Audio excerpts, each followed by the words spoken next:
Christian Menefee, why are you running for the 18th? I'm running because it was a thoughtful, a compassionate, a helpful government that gave me my fair shot at the American dream. When I was growing up, there were many nights I would not have eaten were it not for the WIC program.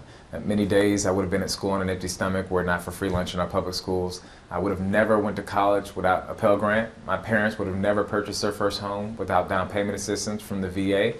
And my brother almost certainly would have died from cancer were it not for my parents' military health benefits that fully funded his bone marrow transplant. And he's been in remission for more than 20 years.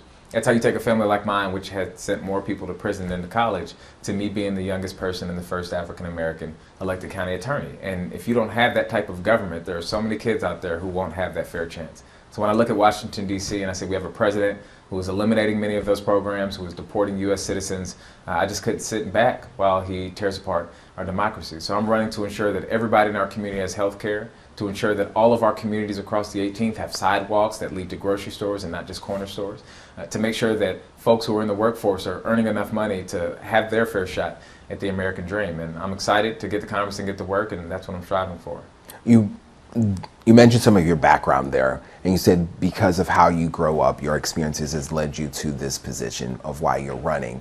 Kind of share a little bit more about that. What specific incident was that said, you know what, it's my time to run for county attorney to now running for the 18th? My parents were military, right? So they grew up with this basic idea that you have to stand up and fight for the democracy that you want to see. Otherwise, it won't happen. You can't rely on somebody else to do that. My father served 28 years and 11 months, and his military service is how I got to college. His military service is how I got to law school. His military service is how my brother was able to beat cancer.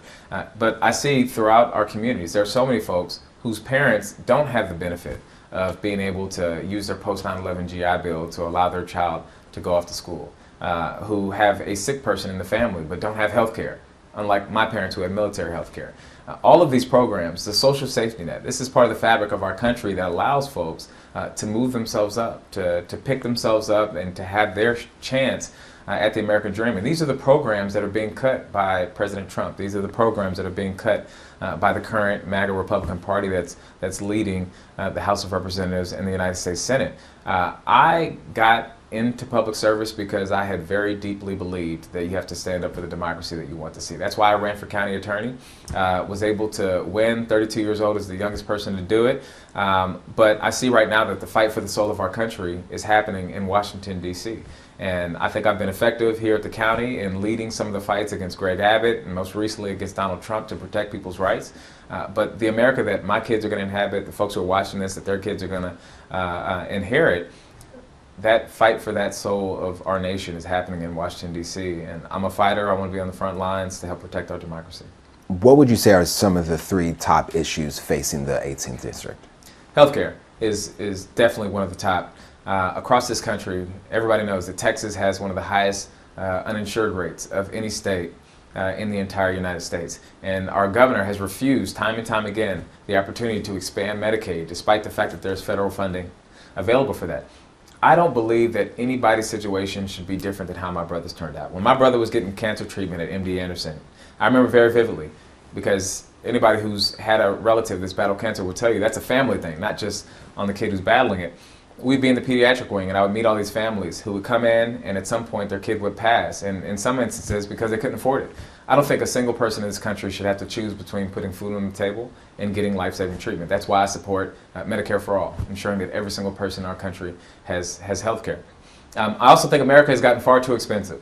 Back in the late 70s, there was a time where you could work 40 hours a week, get the house, the 2 cars, send your kids off to do better. But for most Americans, that's just not the case anymore. People are working multiple jobs. They're still struggling to make ends meet. They're retiring later, and they're not able to enjoy life as much because their dollar's going not as far. Since 1978, we pay workers only 18% more. But since that same time period, we pay the average CEO of a large corporation 1,800% more. We have far, far more billionaires in this country than we did just 20 years ago. I want to address income inequality. That means stronger wages. That means stronger unions. That means making sure that America's at the forefront of the global economy and doing all we can to ensure that we have domestic output that is creating jobs for people. And then finally, environmental justice. You know, as the county attorney, I've been fighting against concrete batch plants on the cancer cluster issue, and there's too many communities out there that have clusters of cancer, that have high rates of asthma and COPD, that have lower life expectancies. And unfortunately, many of the communities tend to be folks who are black and brown, folks who look like me. So I pledge to, when I go to Congress, stand up and do everything I can to get EPA dollars here to make sure that every community, regardless of whether it's River Oaks or Fifth Ward, has clean air, clean water, and clean land. You mentioned healthcare is one of the big reasons you're running. National Democrats say that that is one of the reasons why they are essentially shutting down the government, even though Republicans control the presidency and Congress. If you were in Congress now, would you support the shutdown in the way it's moving now? If I was in Congress, I would do just like House Democrats are doing, which is require that in order for a continuing resolution to be funded, that the president has to acknowledge and promise that people's premiums will not be raised 2, 3, 4 times because the subsidies on the Affordable Care Act are expiring. Look, there is no reason why people in this country, every single person, should not have health care. Right now, if you look across the globe, there are countries like Denmark that have figured out universal health care, where folks are able to be seen in a timely period, where they're able to get preventative care, and they're also able to get the life-saving care that so many folks need in order to survive. But in this country, we see so many folks are focused more on profit than they are on patient outcomes. And that's not how a system should work. I think that the folks who go up to Washington, D.C., the utmost responsibility they have is to make sure that when people in communities get sick, when they're injured, that they're able to see a doctor. So I would conduct myself exactly as you're saying House Democrats, Senate Democrats do right now, and require that for there to be any movement, the president needs to guarantee that folks who are on the ACA, that they will not see their premiums increase. And I think that that's a message that's resonating with folks across our communities. And I think that ultimately, if the president doesn't budge on this, it will be the Republican Party that hurts from it. Is that what you're hearing when you're out campaigning, that people understand what the quote-unquote fight is? I think people know very clearly that the president and the Republican Party are in charge. And so if healthcare premiums, if insurance premiums rise substantially, that's going to be on the president of the United States. If the president can't get the government funded, it's because he's not willing to compromise. I have no clue when government turned into a tit for tat, where neither side was willing to compromise with each other to get stuff done. But as county attorney, I've been somebody who's been willing to work across the aisle to get stuff done. Just out here in the Houston area in Carverdale, it's a historically black neighborhood. A large company was trying to expand a landfill more deeply into the community. I teamed up with a Republican county commissioner to get that blocked and to get that community protected from that environmental justice issue. We still have to have room in our politics for folks being able to work together on some issues in order to protect communities. Healthcare should be one of them. It's not, when somebody gets sick with leukemia like my brother had, it's not a Republican issue, it's not a Democratic issue, it's a people issue. And that's what we should be about in Washington, D.C. And so my commitment is, I'm going to hold the president accountable. Any chance I get, I'm going to hold the Republican Party accountable. But there are opportunities to work together. I'll be one who's willing to work with other folks. And right now we're seeing the president is not acting that way. You mentioned willing to work with other people and the examples that you've done it in your current role. How do you do that in Congress, where it seems like it is so bitterly divided? How can you bridge the gap or work where you see there's possible results at the end of the tunnel there? Establish personal relationships.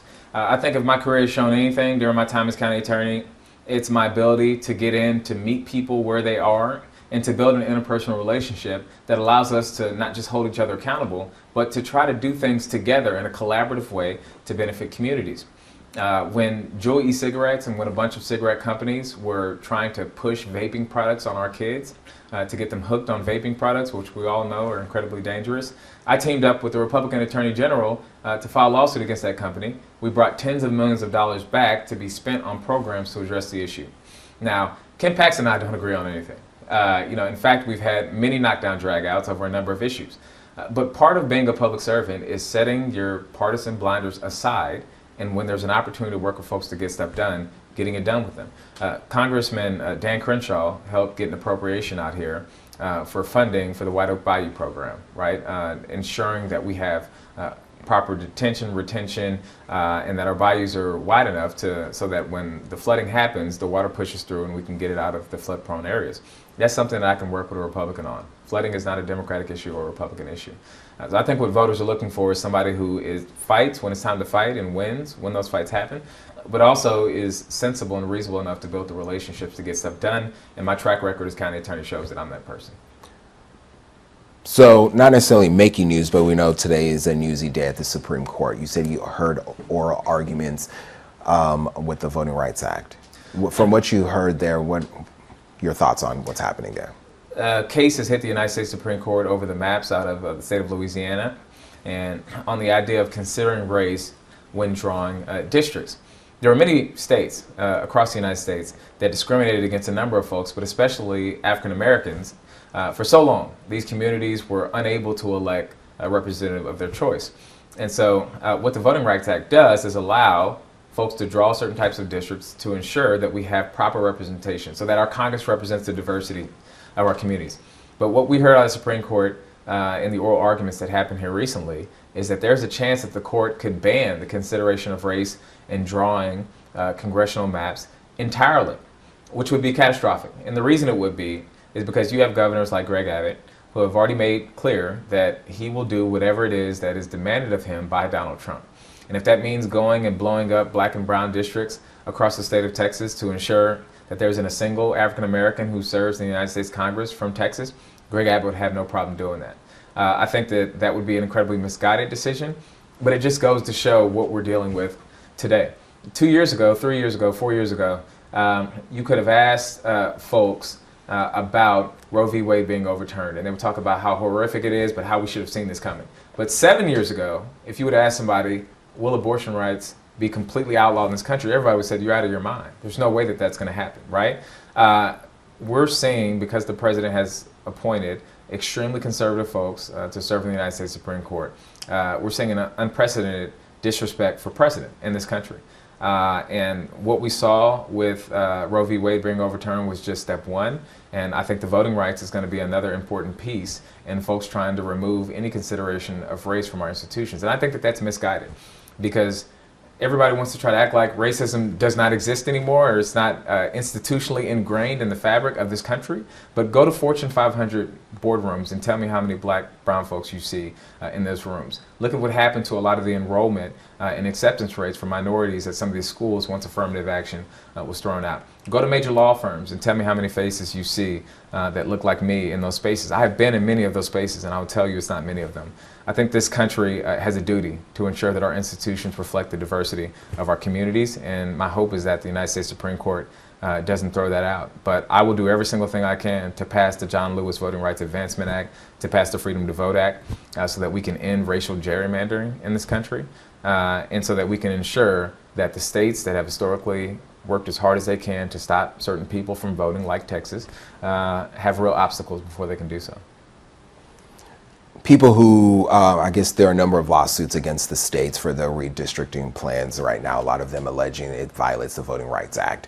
State lawmakers, Republican state lawmakers said it's not about race, it's just about getting more Republicans, which the previous Supreme Court said that's fine. What are your thoughts on that argument? I don't think anybody believes that. I don't even think they believe that.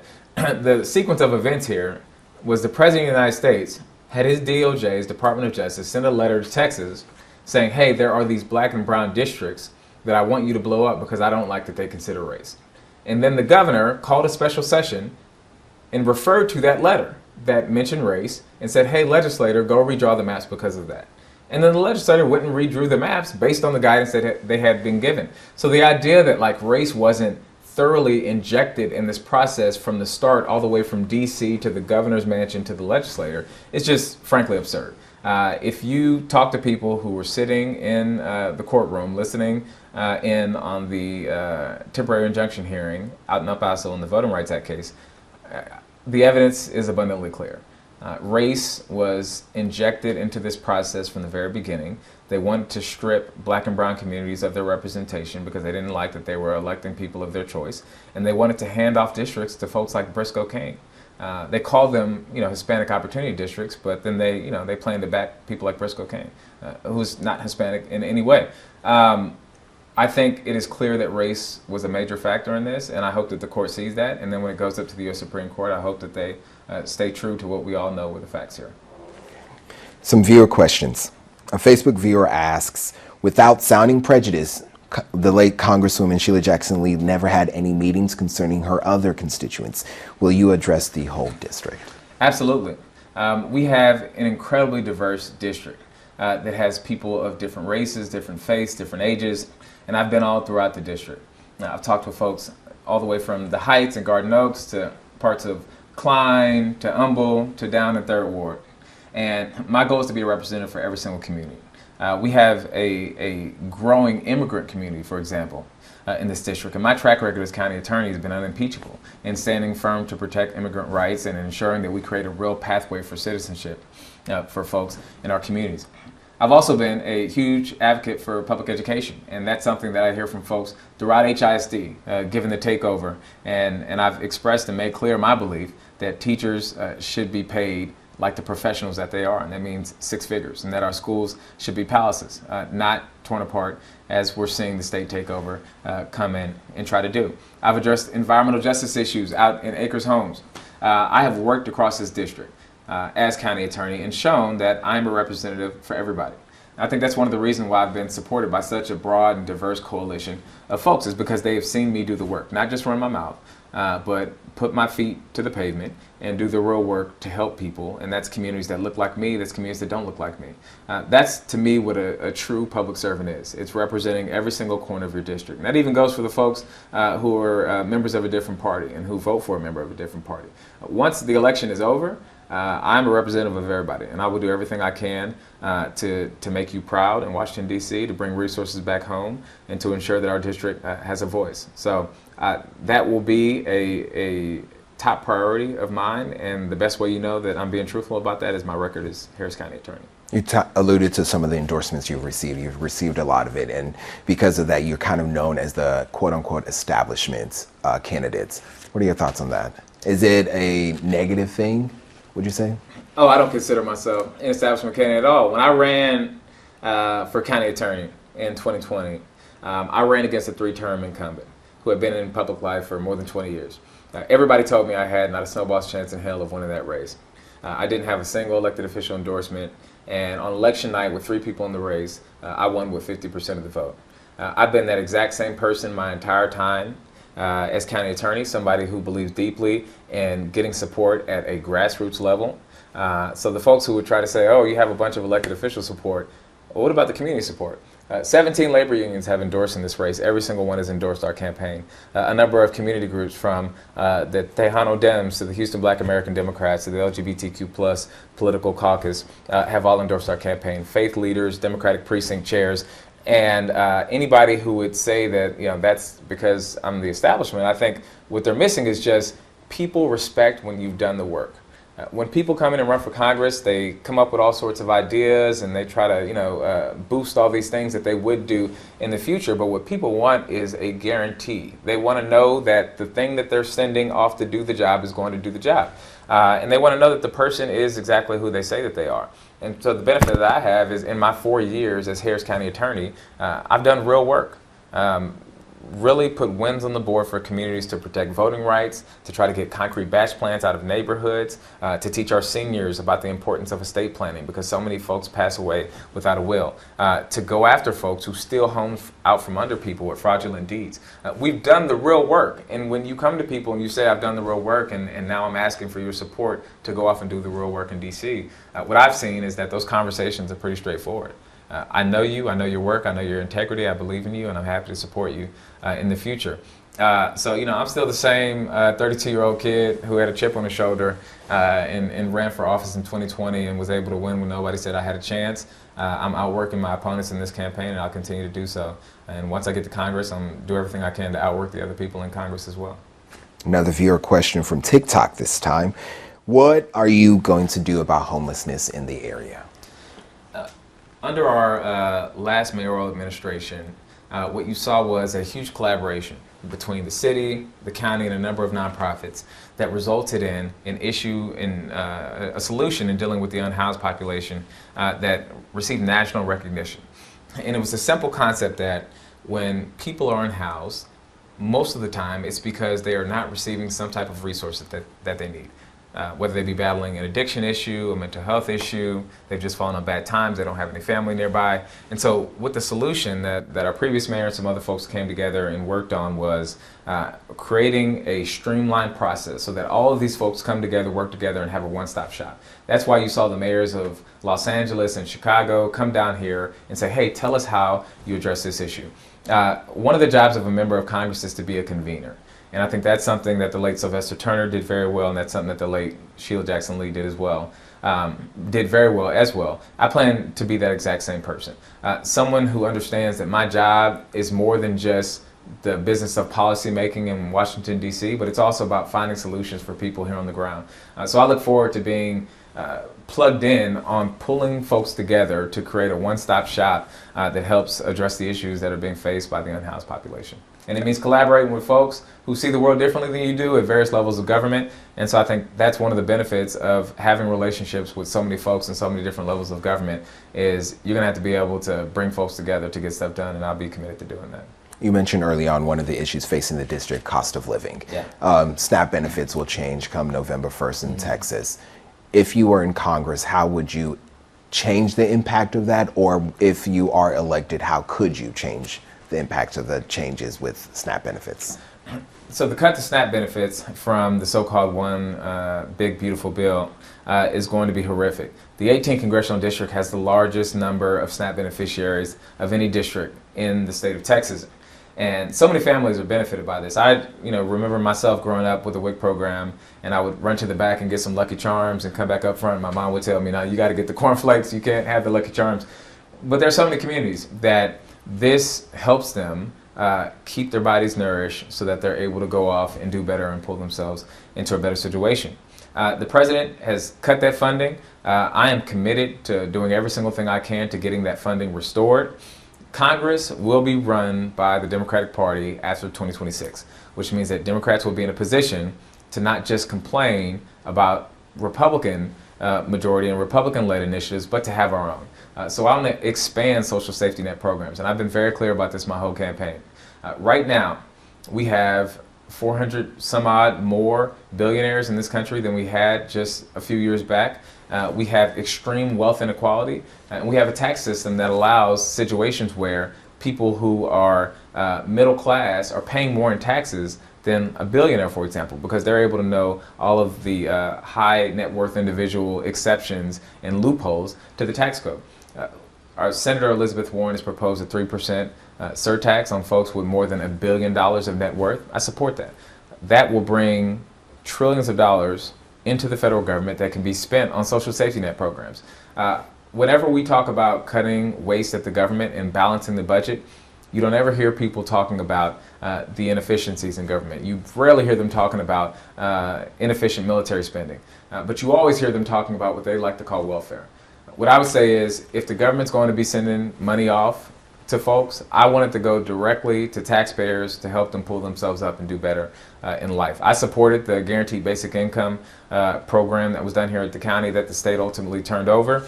But that's the type of thinking I'll be bringing to government, working hard to restore that funding and even increase it, because I want folks to have health care, to have SNAP benefits, to have down payment assistance, to be able to go to college for free. I'm committed to using our federal tax laws in a way that's going to help real people, not help corporations. So election day, November 4th, then whoever wins outright, sworn in, there's a high possibility that this goes into a runoff. Then we have March primaries for the new 18th if the redistricting lines stay intact. The big elephant in the room is whether Congressman Al Green will run in March. If so, if he does, do you intend on continuing to run for the 18th? Well, you just mentioned a lot of elections. We got November, we got January, you got March, and if you got multiple people in March, you could even have a May runoff. So that's 4 elections in a very short period of time. The good news is I eat my Wheaties. I get up to work out every morning at 5 a.m. And I'm prepared for every single one of these elections. I am focused right now on the November race, and we're doing every single thing we can to be as strong as possible on November 4th to win this thing. But I'm committed to serving the 18th Congressional District long term. Now, I made clear, when I announced for running for Congress, I resigned as the county attorney. And I have no plans on going back to the county attorney's office. I believe that in politics, people should come in, have their impact, and then move on and lift up the next person. So I look forward to whoever is going to be considering serving as the county attorney next and doing every single thing I can to help them. My goal is to serve the 18th Congressional District long term. Right? Anything you can think of? What would you say to set yourself differently apart than everybody that's running? There's a lot of candidates in this race, 16 last time I checked. And a lot of different people are saying a lot of different things. The one thing that nobody in this race can say is that they have fought against Donald Trump and Greg Abbott and won. And time again, I've done that. Now, when the state came to Harris County and tried to get more than 2,000 legally cast ballots thrown out after the 2022 election, I fought them in court and won, and every single one of those votes was counted. When the state allowed concrete batch plans to hyper-concentrate in mostly black and brown underserved neighborhoods, and you won't see any in River Oaks, I took them to court, and the state ended up changing the way that they do concrete batch plant permitting in the entire state of Texas. When Donald Trump cut tens of millions of dollars in healthcare funding and public health programs that was supposed to flow directly to Harris County to support our people, I took them to court, beat them, and all of those funds were restored. Across this country, you're hearing people cry out that they want a Democratic Party that's going to be an opposition party, that's going to stand up to tyranny and not let Donald Trump slide us into an authoritarian state. I'm the only candidate in this race who is engaged in those fights and who has been effective to win. It's not fighting cosmetically for cosmetic reasons, but it is fighting to protect people's rights and being successful in that. And that's in the legacy of this district.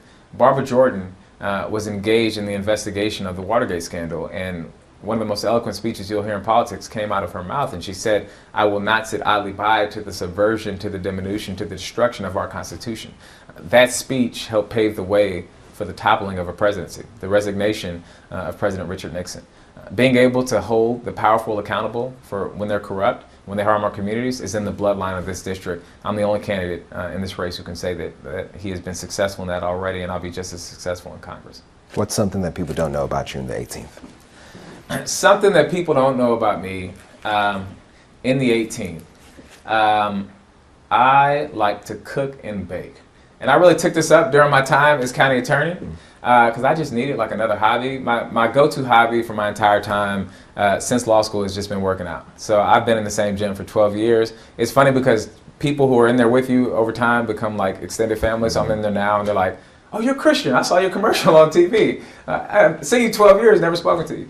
But I took up cooking, and so soul food is my specialty. And I've now been promoted to where when we have holidays, I'm cooking the mac and cheese, I'm cooking the collard greens, I'm cooking the candy yams. But look, when you're in government, and I run an office of 300 people, when you're in government, you have to find ways, and politics is nasty and as ugly as it's gotten, you got to find ways to let your hair down and to chill out, to not take yourself so seriously, and to just find some joy. And so cooking and baking has been one of the ways that I've done that over the past few years. Now, my peach cobbler still is not as good as my dad's. I will give him that. But my sweet potato pie, I run the family now. Good to know. Christian Menefee, thank you for your time. Thank you for having me.